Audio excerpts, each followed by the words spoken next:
Good day, dear students. Welcome to another lecture, and in this particular lecture, we will start solving exercise 3.2. तो आपको पता है हम chapter third पढ़ रहे हैं जिसमें हम पेयर ऑफ लीनियर इक्वेशंस के बारे में बात कर रहे हैं। हमारे पास दो इक्वेशंस हैं और उन इक्वेशंस का सोल्यूशन निकालना। हमने एक्सरसाइज 3.1 में कंप्लीट किया है कि पेयर ऑफ लीनियर इक्वेशंस को सॉल्व कैसे करते हैं यूजिंग ग्राफिकल मेथड। मैंने आपको चार मेथड बोले थे: graphical method, substitution method, elimination method और क्रॉस मल्टीप्लिकेशन। क्रॉस मल्टीप्लिकेशन आपके 10th क्लास में नहीं है, तो हम और दो जो मेथड से सब्स्टिट्यूशन और एलिमिनेशन उनके बारे में पढ़ेंगे। तो आज हमारा काम है to read about the substitution method. ठीक है, सब्स्टिट्यूशन मेथड को हम करेंगे कि सब्स्टिट्यूशन मेथड से हम कैसे लीनियर इक्वेशंस को सॉल्व कर सकते हैं। पहले तो मैं बताऊंगा आपको इस मेथड की क्यों ज़रूरत है। ग्राफिकल मेथड तो आपके पास है, आप वही यूज़ क्यों नहीं करोगे, आपको सब्स्टिट्यूशन मेथड की क्यों ज़रूरत है। पहली चीज़ आपको पता है, जो हमारा ग्राफिकल मेथड था उसमें हम क्या करते थे, हमारे पास दो इक्वेशंस होती थी। फॉर एग्जांपल एक इक्वेशन है a1x plus b1y plus c1 is equal to 0, और दूसरी इक्वेशन है a2x plus b2y plus c2 is equal to 0। ये दो इक्वेशंस थे। ठीक है, हम पहले इसका ग्राफ निकालते थे जो था हमारा ग्राफ वन। ठीक है, फिर हम इसका ग्राफ निकालते थे जो हमारा था ग्राफ टू। तो हम इन दो ग्राफ्स को प्लॉट करते थे। अगर ये एक जगह पे इंटरसेक्ट हुए तो हम बोलते थे यूनिक सॉल्यूशन। ठीक है, अगर कोइंसिडेंट थे तो हम बोलते थे इनफिनाइट सॉल्यूशंस। ठीक, और अगर पैरेलल थे तो हम बोलते थे नो सॉल्यूशन। ठीक है, ये तीन चीजें हमने देखी थी। और आपको पता है जब दो लाइन्स इंटरसेक्ट करते थे ना, जब हमारा ग्राफ था ऐसे इस तरीके से, लेट्स से मेरा ग्राफ ऐसे था, तो हम बोलते थे अगर दो लाइन्स इंटरसेक्ट कर रही है इस पॉइंट पर, हम इनका वैल्यू देखेंगे एक्स एक्सिस पे और इनका वैल्यू देखेंगे वाई एक्सिस पे। तो जो एक्स एक्सिस पे वैल्यू निकलेगा और जो वाई एक्सिस पे वैल्यू निकलेगा, ये वाला, ठीक, वो हम बोलते थे इट इज द सॉल्यूशन। जो एक्स निकला था और वाई, हम उसको सॉल्यूशन बोलते थे। लेकिन अगर हमारे इक्वेशन का सॉल्यूशन ऐसा हो, लेट सपोज एक्स का वैल्यू है √3 और वाई का वैल्यू लेट से 5 है। ठीक है, ये है इक्वेशंस का solution, pair of linear equations. क्या हम ऐसी सॉल्यूशन को ग्राफिकल मेथड से ढूंढ सकते हैं? ग्राफिकल मेथड से मतलब दो लाइन्स इंटरसेक्ट जब करेंगे तो यहां से जो पॉइंट आना चाहिए एक्स पर, वो क्या आना चाहिए? √3। लेकिन आपको पता है √3 इज एन इरेशनल नंबर। ठीक है, इरेशनल नंबर को नंबर लाइन पर फाइंड आउट करना बहुत मुश्किल है। ठीक है, इरेशनल नंबर को हम नंबर लाइन पे फाइंड आउट नहीं कर सकते, बहुत मुश्किल होगा।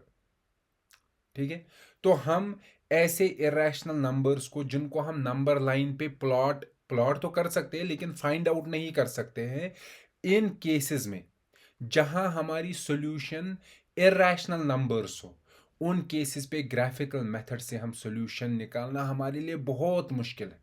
ठीक है, इसीलिए हम ग्राफिकल मेथड को छोड़ के नया वाला मेथड देखेंगे, वो है substitution method.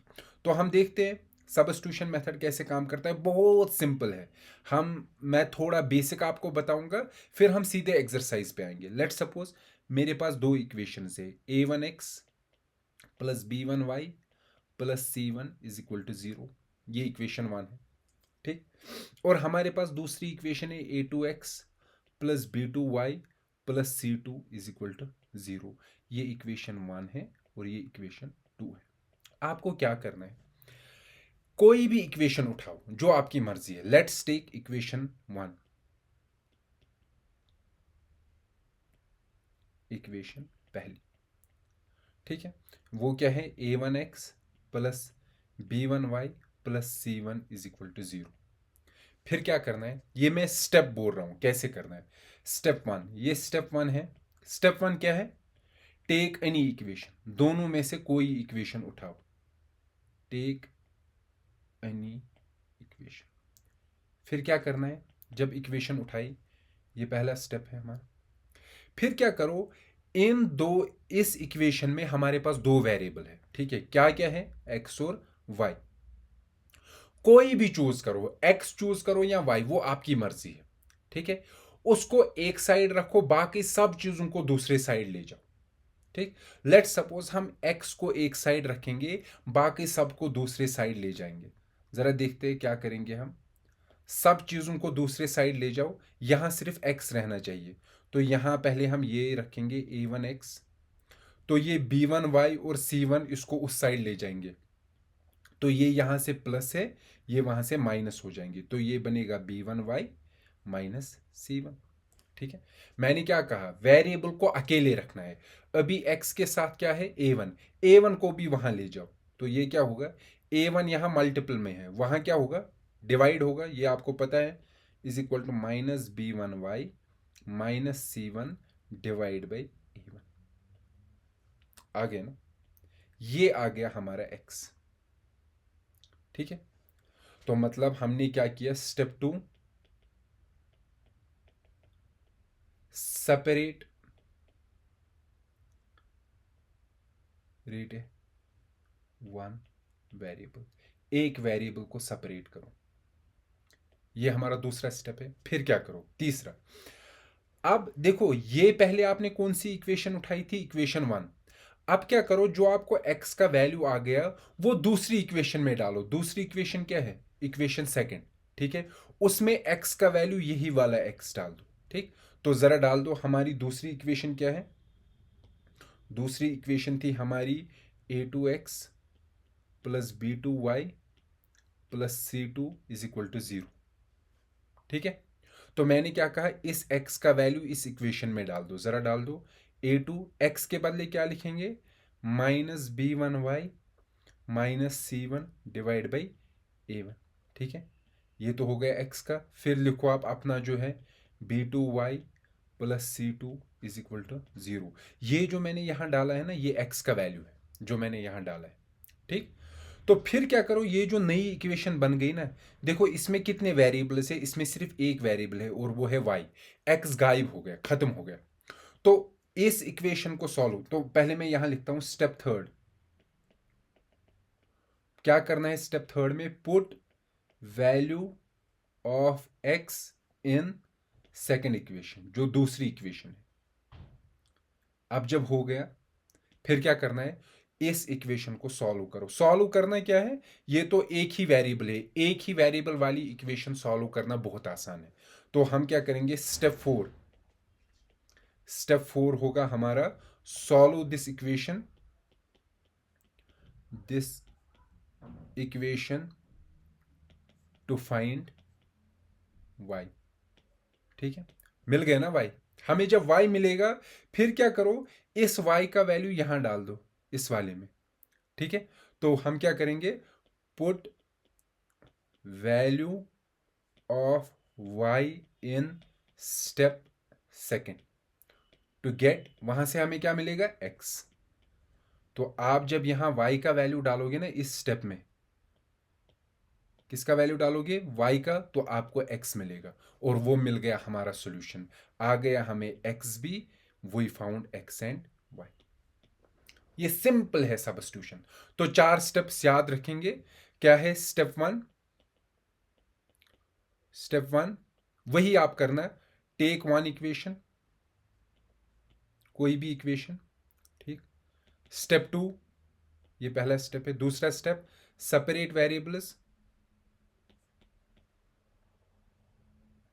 Step three, put variable of step second in second equation, दूसरी इक्वेशन में, ठीक है। स्टेप फोर, स्टेप फोर क्या है, सॉल्व द न्यू इक्वेशन, जो नई इक्वेशन बनेगी उसको सॉल्व करो to get value of y। Value of y मिल गया ना वाई।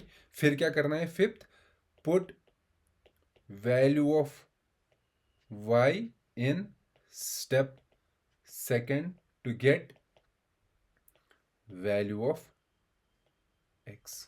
बस हो गया हमारा क्वेश्चन। ठीक है, हम इसी को ना समझेंगे एक क्वेश्चन से, क्योंकि ये आराम से आप समझ सकते हो अगर हम कोई क्वेश्चन उठाएंगे। तो हम एक्सरसाइज का क्वेश्चन नंबर 1 जो है उसका पहला जो पार्ट होगा उसको देखते हैं। ज़रा हम वो क्वेश्चन निकालते हैं। ओके, ये देखिए, ये एक्सरसाइज 3.2 है। इसका पहला क्वेश्चन क्या है, solve the following pair of linear equations bye substitution method. Substitution method में ये 5 स्टेप्स आप याद रखो बस, और कुछ नहीं करना है। जरा पहली इक्वेशन क्या है, x plus Y is equal to 14, x minus Y is equal to 4। इसी को हम करते हैं। तो हमारा है x plus Y is equal to 14, x minus Y is equal to 4। ठीक, तो इसका सोल्यूशन लिखते हैं। मैं इसका सोल्यूशन लिखता हूं। ये मैं बताऊंगा आपको कि आप एग्जाम में भी कैसे सोल्यूशन लिखोगे। तो पहले क्या करेंगे, x plus Y is equal to 14, ठीक, and x minus Y is equal to 4। इसको इक्वेशन 1 रखेंगे और इक्वेशन 2। तो पहला स्टेप क्या है, उठाओ एक इक्वेशन। तो कौन सी इक्वेशन उठाएंगे, लेट्स टेक, तो पहली इक्वेशन लेते हैं हम। Let's take equation 1। तो ये पहला स्टेप है ना हमारा। तो उठा हुआ पहली इक्वेशन क्या है, x plus Y is equal to 40।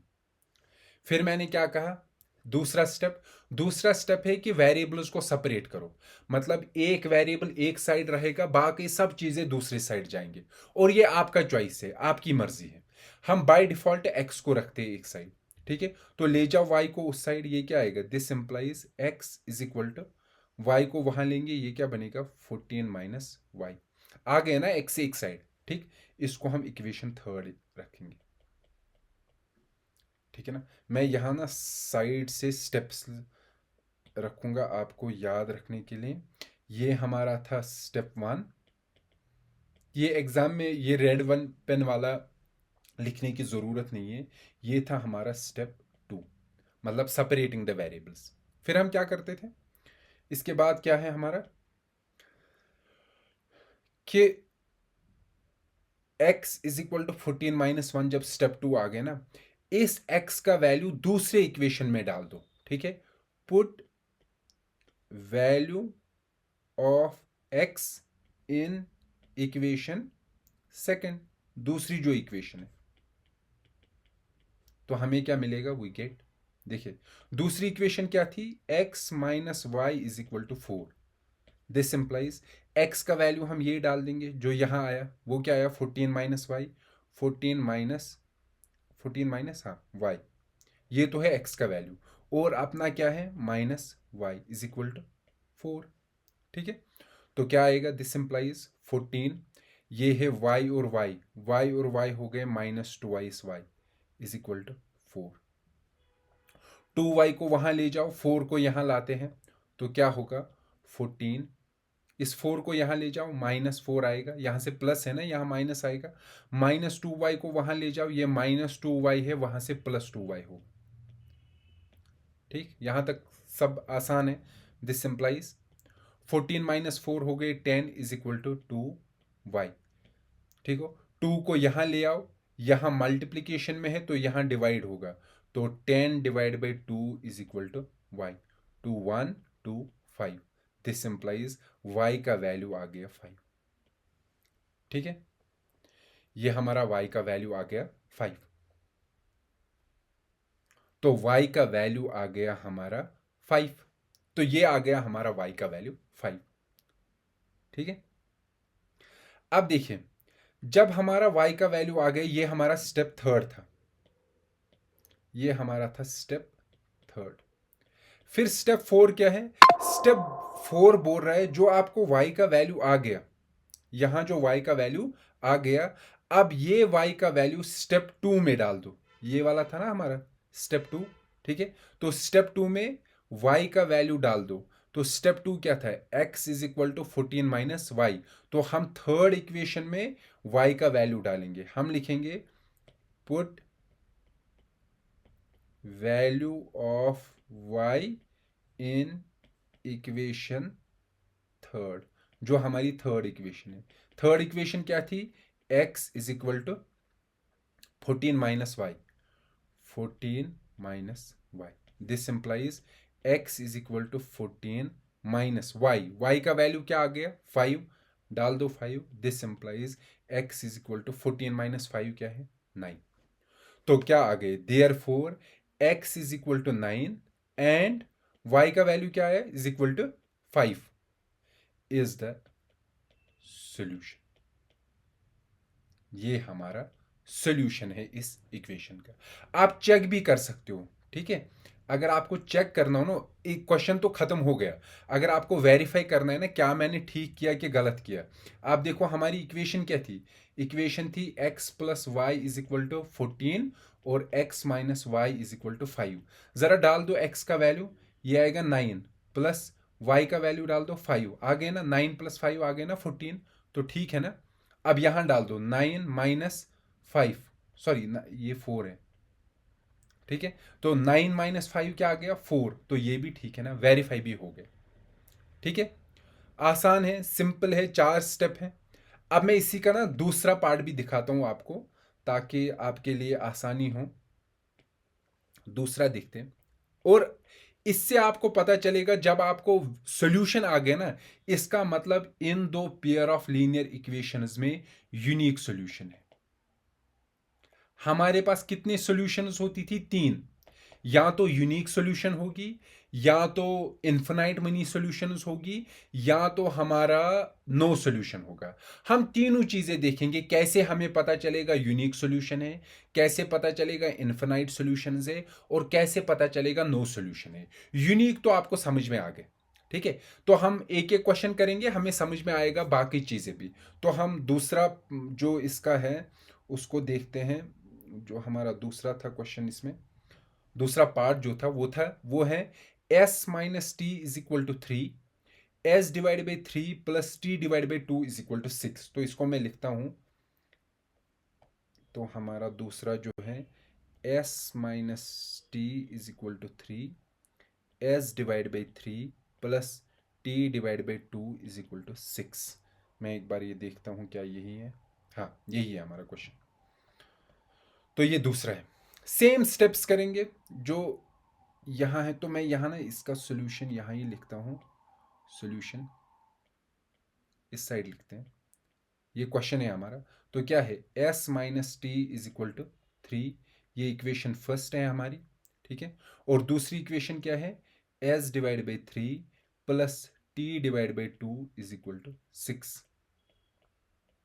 तो मैंने जो आपको पहला स्टेप बोला है, दोनों में से एक इक्वेशन उठाओ, उसमें वेरिएबल सेपरेट करो, ठीक है। तो उठाओ, कौन सी इक्वेशन उठाते हैं, लेट्स टेक इक्वेशन फर्स्ट। जरा उठाइए आप इक्वेशन फर्स्ट, वो क्या है, s minus T is equal to 3। फिर क्या करना है, वेरिएबल को सेपरेट करना है, ठीक है ना। तो किसको सेपरेट करोगे, आपकी मर्जी है, s को सेपरेट करो t। यहां x और y नहीं है, यहां x और y के बदले s और t है। तो आपकी मर्जी है किसको सेपरेट करना है, s को सेपरेट करना है कि t को, ये आप तक है, ठीक है। तो हम s को ही करते हैं, t को वहां ले जाते हैं। तो यहां s रहेगा इज इक्वल टू 3, और t वहां जाएगा प्लस t। इसको हम क्या रखेंगे, इक्वेशन थर्ड। हो गए ये। फिर हम क्या करते हैं, जो ये वेरिएबल का वैल्यू आया, ये वैल्यू डाल दो दूसरी इक्वेशन में, ठीक है। सो हम क्या लिखेंगे, पुट इक्वेशन थर्ड में जो आया, इक्वेशन थर्ड किस में डालना है, दूसरी वाली में, इन सेकंड, और फिर उसको सॉल्व करना है, ठीक है। तो दूसरी इक्वेशन क्या है, s divide by 3 plus T divide by 2 is equal to 6। यही है हमारा, दिस सिंप्लाइज। s का वैल्यू डाल दो, जरा s का क्या आया आपको इस स्टेप में, थर्ड स्टेप में, यहां थर्ड इक्वेशन में 3 प्लस टी। तो s के बदले हम लिखेंगे 3 प्लस टी, डिवाइड में क्या है 3, प्लस क्या है प्लस है अपना ही, फिर उसके बाद t divide by 2 is equal to 6। मैं यहाँ ही लिखता हूँ दिस इम्प्लाइज। और एक स्टेप अब देखिए, इसको सॉल्व करना है, इसको क्रॉस मल्टीप्लाई करेंगे, 2 से यहाँ मल्टीप्लाई करेंगे, 3 से यहाँ मल्टीप्लाई करेंगे और नीचे इन दोनों को मल्टीप्लाई करेंगे। ठीक है, ज़रा 2 से इसको मल्टीप्लाई करो, ये आएगा 2 मल्टीप्लाई 3 प्लस टी।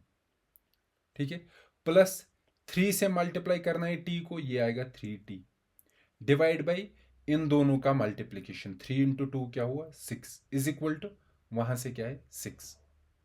ठीक, दिस इम्प्लाइज, यहीं लिखते हैं, मैं यहां थोड़ा लिखता हूं, दिस इम्प्लाइज इसके बाद क्या आएगा 2 इंटू 3 क्या हुआ 6 प्लस 2 इंटू ये यहाँ है, पहले 2 के साथ 3 के साथ मल्टीप्लाई करो, फिर t के साथ, 2 इंटू टी क्या हुआ 2t प्लस क्या है 3t डिवाइड बाई क्या है 6 is equal to 6। This implies, अब देखिए 6 यहां डिवाइड में है, यहां इसको जब उस साइड ले जाएंगे ये क्या हो जाएगा मल्टीपल, तो क्या होगा 6, देखो ये 2t है ये 3t है, 2 और 3 को ऐड करो ये क्या बनेगा 5t इज इक्वल टू 6, यहां से 6 मल्टीप्लाई होगा, 6 इंटू 6 क्या हुआ 36। अब इस वाले 6 को उस साइड ले जाओ, ये यहां से प्लस है वहां से माइनस होगा, तो ये क्या होगा 5t इज इक्वल टू आएगा 36 माइनस 6। वो किसके बराबर है 36 माइनस 6 इज 30। तो क्या आ गया हमारा 5t आ गया किसके बराबर 30 के। दिस इंप्लाइज t किसके बराबर होगा फिर 5 को ले जाओ उस साइड, वो क्या आएगा 30 डिवाइड बाई 5, 30 डिवाइड बाई 5 क्या है 6।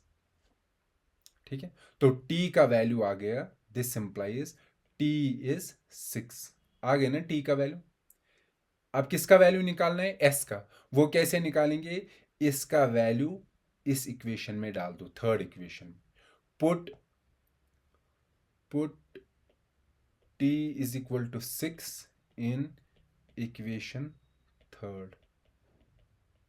तो इक्वेशन थर्ड क्या थी, इक्वेशन थी s is equal to 3 plus t. This implies s is equal to 3 plus t के बदले क्या डालेंगे 6 इज इक्वल टू 9, तो s का वैल्यू क्या आ गया 9।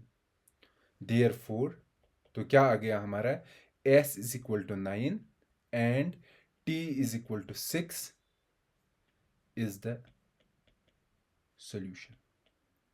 और इसी से हमें पता भी चला, सो इक्वेशन जो हमारे दो इक्वेशंस थी ना, ये जो दो इक्वेशंस हमने लिखी है ये और ये, this pair, so pair of equations have a unique solution, have a unique solution.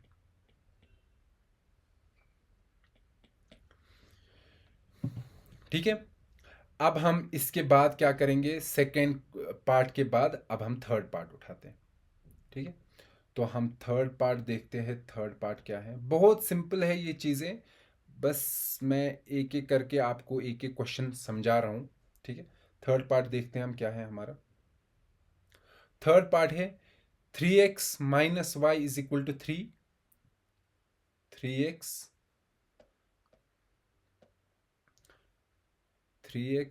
Minus Y is equal to 3, और दूसरी इक्वेशन है इसको 9x minus 3y is equal to 9, 9x minus 3y is equal to 9। अब इसको भी solution निकालते हैं, इसका भी वही जैसे हम अभी तक निकालते थे, सेम चीजें करनी है। अगर आपको मतलब क्वेश्चन आ गए ना, फिर आपको मतलब पूरा वीडियो देखने की ज़रूरत नहीं है, आप इन चीज़ों को स्किप भी कर सकते हो। तो हमारा है 3x minus Y is equal to 3, ये पहला है। 9x minus 3y is equal to 9, ये दूसरा है। ठीक है, हम क्या करते हैं, एक इक्वेशन को उठाओ, लेट्स टेक इक्वेशन 1, तो उठाइए आप 3x minus Y is equal to 3, तो x को y को वहां ले जाओ, x को एक साइड रखेंगे, ये क्या आएगा 3x is equal to 3+y, यहाँ से -y है, वहाँ से +y हो जाएगा। ठीक है, तो 3 को वहाँ ले जाओ, ये यहाँ मल्टीप्लीकेशन में है, वहाँ डिवाइड होगा, तो x is 3+y divide by 3। तो ये हमारी इक्वेशन थर्ड आ गई। फिर हम क्या करते थे, पुट थर्ड इक्वेशन थर्ड का वैल्यू इन इक्वेशन सेकंड, जो हमारी दूसरी इक्वेशन है। तो दूसरी इक्वेशन क्या थी, 9x minus 3y is equal to 9। This implies 9x, x के बदले क्या डालेंगे, इक्वेशन थर्ड में आप देखिए, यहाँ इसमें देखिए आप कि हम x के बदले क्या लिखेंगे, 3+y डिवाइड बाई 3। ये तो आ गया x, फिर है -3y इज इक्वल टू 9। ठीक, 3 इंटू 1 3 इंटू 3, ये क्या आ गया, ये आ गया 3 multiplied by 3+y -3y is equal to 9। ठीक, this implies 3 into 3 is 9, 3 into y is 3y -3y is equal to 9। This implies, देखिए 3y और 3y कैंसिल हो गया, वहां क्या गया, 9 इज इक्वल टू 9। अभी देखिए हमें आना क्या चाहिए था, हमें आना चाहिए था, जैसे हमें ऊपर वाला क्वेश्चन अगर आप देखोगे ना, हमें वेरिएबल का वैल्यू आना चाहिए था, जैसे यहां ऊपर आया, लेकिन यहां जब हमने सॉल्व किया हमें वेरिएबल का वैल्यू आ गया, नहीं, नहीं ना आया वेरिएबल का वैल्यू, हमें क्या आ गया, 9 इज इक्वल टू 9। अब हम क्या करेंगे, जब भी हमें इस तरीके से आए, यहां ये this is true always, this is true always, 9 हमेशा 9 के बराबर है ना। अगर हमें वेरिएबल का वैल्यू नहीं आया स्टेप थर्ड में, मतलब उस इक्वेशन को सॉल्व करने के बाद हमें वेरिएबल का वैल्यू नहीं आया, हमें आई ऐसी इक्वेशन जो हमेशा ट्रू है, जो हमेशा ट्रू है, उसका मतलब है pair of equations have infinite solutions, infinite solutions. ठीक है, क्योंकि ये हमेशा ट्रू है। अगर हमें यहां वेरिएबल का वैल्यू आता है, जैसे आया पहले पार्ट में और दूसरे पार्ट में, जब हमने ये सॉल्व किया हमें वेरिएबल का वैल्यू आ गया, उस वक्त यूनिक सॉल्यूशन होती है। लेकिन अगर हमें वेरिएबल का वैल्यू नहीं आया, हमें ऐसे इक्वेशन आई जो हमेशा ट्रू होती है, तो हम बोलेंगे यहां इनफिनाइट सॉल्यूशंस है। और अगर हमें ऐसी इक्वेशन आ गई जो कभी ट्रू नहीं है, लेट सपोज हमें कभी आ गया 4 इज इक्वल टू -1, ये ट्रू नहीं ना है, तो उस वक्त बोलेंगे pair of equations have no solution, कोई सॉल्यूशन नहीं है, क्योंकि ऐसी इक्वेशन हमेशा फॉल्स होती है। तो अब आपको समझ में आ गया, यूनिक सॉल्यूशन तब होगी जब आपको स्टेप थर्ड में वेरिएबल का वैल्यू आएगा। लेकिन अगर स्टेप थर्ड में ऐसी इक्वेशन आ गई जो हमेशा ट्रू है, तो हम कहेंगे दे हैव इनफिनाइट सॉल्यूशन। और अगर स्टेप थर्ड में ऐसी इक्वेशन आ गई जो कभी ट्रू नहीं है, हम वही अभी एक मतलब नेक्स्ट लेक्चर में हम वो पार्ट भी करेंगे, तो उस वक्त हम बोलेंगे दे हैव नो सॉल्यूशन। ठीक है, अब मैंने बोला pair of equations have infinite solutions, मतलब ये दो इक्वेशन जो है ये कोइंसिडेंट है, एक दूसरे के ऊपर है। अगर मैं बोलूं आपको कोई सॉल्यूशन निकालो, आप कैसे निकालोगे, आप सिंपली किसी इक्वेशन को उठाओ, इस वाले को, यहां x का वैल्यू दे दो, लेट सपोज x का वैल्यू दिया मैंने 1। ठीक है, जब मैं x का वैल्यू दूंगा ना, वहां निकलेगा 3 into 1 minus Y is equal to 3। ठीक, आप इसको सॉल्व करो, y का वैल्यू निकलेगा 0। तो x को जब मैंने y दिया, y को निकला वैल्यू 0, तो जो इस इक्वेशन का सॉल्यूशन होगा वही इसका भी सॉल्यूशन होगा। तो मतलब आप इनफिनाइट सॉल्यूशन निकाल सकते हो, किसी भी इक्वेशन में x का वैल्यू दो, y का निकलेगा, और वो सॉल्यूशन दोनों का सॉल्यूशन होगा। ठीक है, समझ में आ गया।